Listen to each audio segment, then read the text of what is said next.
আজকের দিন কেমন যাবে? সকলের 6 of Wands, 5 of Pentacles. Okay, okay. Signs,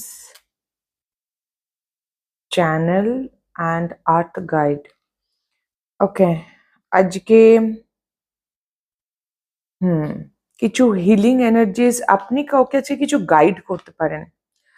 আজকে আপনি কাউকে গাইড করতে পারেন, বা আপনার যদি কোনো গাইড থাকে, আপনার লাইফে এরকম যদি কোনো মানুষ থাকে যে যাকে আপনি আপনার গাইড বলে মনে করেন, তো তিনি আপনাকে রাস্তা দেখাতে পারেন, বা আপনি কাউকে দেখাতে পারেন যে কিভাবে ল্যাক মেন্টালিটি থেকে ভিক্টোরিয়াস মেন্টালিটিতে যাওয়া যায়, অভাব বোধ থেকে প্রাচুর্য বোধ বা ফিলিং অ্যাবান্ডেন্ট, ফিলিং ভিক্টোরিয়াস, আমি পেরে যাব, একটা হোপফুল কিভাবে হওয়া যায়